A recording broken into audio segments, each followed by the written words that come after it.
what you saying? Nani? Get out my business, okay? Hey guys, how you doing? My name's Heero. This is the Identity Booth. I like listening to this dude named DeFranco. He does a great TLDR type news show. Definitely like inspired a lot of my creative liberties when I'm filming these shows and these things. So I really want to give him support and full credit to him. When I make this video link, I'll actually put his link to this video in the comment section. But he does a really good job just talking about the January 6th insurrection that's going on. So basically, for all you guys that don't know, today we started hearing witnesses from the January 6th insurrection, and it was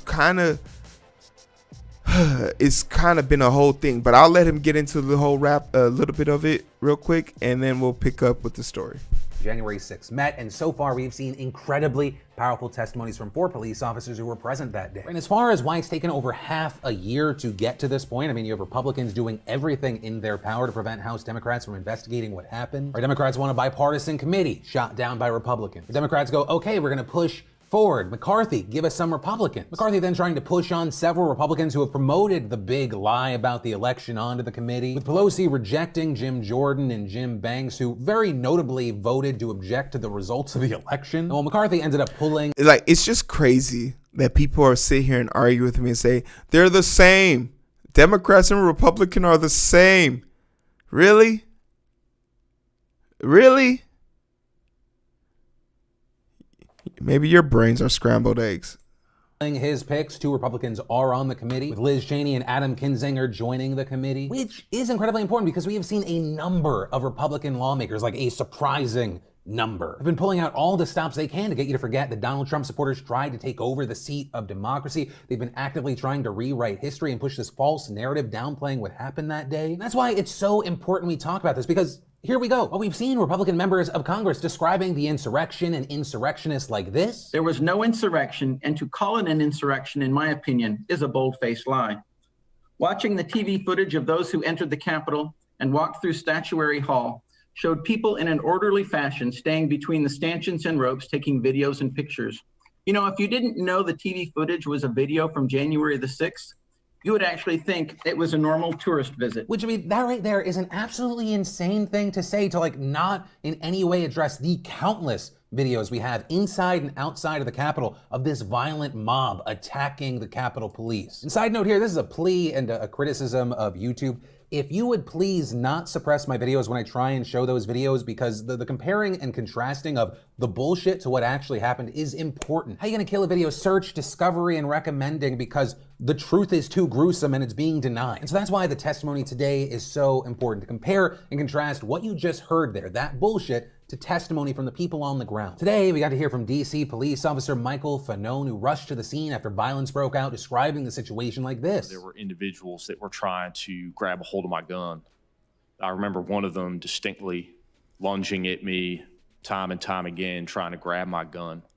And I heard people in the crowd yelling, "Get his gun, kill him with his own gun." I believe that there were individuals in the crowd whose intentions were to kill me. They tortured me. They beat me. I was struck with a taser device at the base of my skull numerous times. And they continued to do so until I yelled out that I have kids. We've also seen many Republicans spreading the outright lie that the insurrection was a false flag operation, like Matt Gaetz, who said back in January. Some pretty compelling evidence from a facial recognition company showing that some of the people who breached the Capitol today were not Trump supporters. They were masquerading as Trump supporters, and in fact, were members of the... And once again, super villain level type disinformation. And shout out to, you know, Philly Frank for all of this, and I'll put the link to the rest of the episode. But I just want to like show people like there is no like, oh, they're both the same, or they're both, no, there's one side that's clearly on the side of evil. It's so apparent, it's so clear, it's so ridiculous that this is even a conversation that we have to constantly keep having. There's no equal parts in this. The fact that we can't hold people responsible for this, and that they're trying to like, this is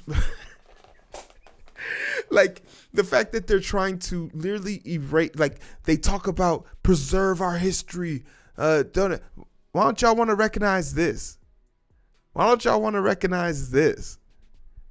The Confederacy wasn't about slavery. Then what was it about? Taxes? Shut up. Like, Matt Gaetz is the absolute worst. Actually, I want to go back a little bit more and check out a little bit more of this.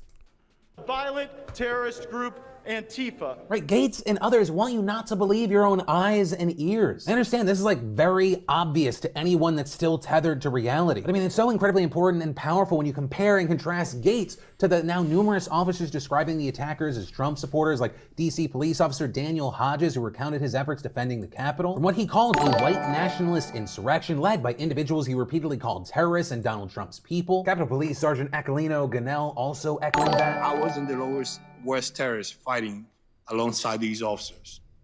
And all of them were telling us Trump sent us. Nobody else, there was nobody else. It was not Antifa, it was not Black Lives Matters, it was not the FBI, it was his supporter that he sent them over to the Capitol that day. With Harry Dunn, a U.S. Capitol Police officer on the ground, describing the situation like this. I told them to just leave the Capitol, and in response they yelled, "No, man, this is our house. President Trump invited us here. We're here to stop the steal. Joe Biden is not the president. Nobody voted for Joe Biden." With him going on to say that he told them, well, I voted for Biden, doesn't my vote count? Which then prompted A torrent of racial epithets. One woman in a pink MAGA shirt yelled, "You hear that, guys? This voted for Joe Biden."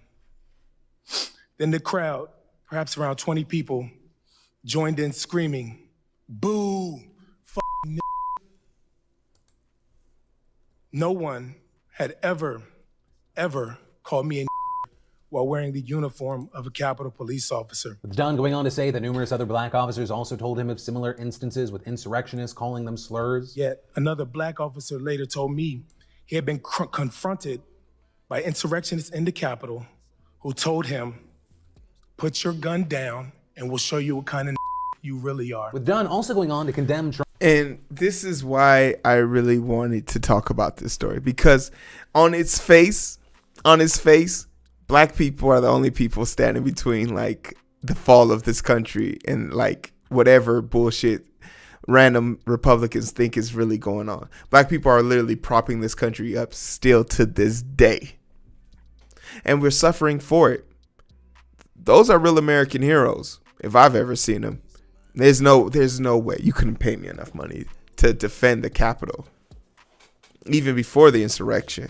But I think it's super important that we like bring these type of things to front. Shout out to DeFranco for putting this story out, and fuck YouTube for suppressing this. Like, these things need to be talked about. They need to be brought to the forefront of our minds. They need to stay in the forefront of our minds. We need to be able to articulate and be able to distinctly say in history books, Matt Gaetz and Paul Ryan and Johnson and fucking what's it called, the racist turtle looking dude, what's his name,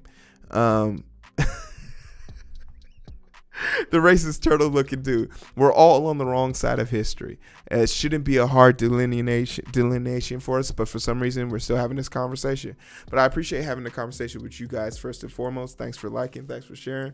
I'm interested to know what you think. I always ask this question when we talk about insurrection. Where were you at when the insurrection of our country took place? What were you doing? What were you thinking? And how did it make you feel? How will you think that in 20 years this story will be remembered? Leave your comments below. Like, share, subscribe. Tell me how you guys feel about the situation. And you can find me on Twitch, Twitter, YouTube, Facebook, Instagram, TikTok, Spotify, Anchor, and iTunes. So we're like everywhere like these, as Eric likes to say. I appreciate you guys kicking it with me. But it's so hard to find through the daily grind. Been working overtime, and I'm sleep deprived. Shorty on my line and we fuss and fight. Seems like every night. Don't care who's wrong or right. I hope the end is sight. Slow it down and we can catch the vibes.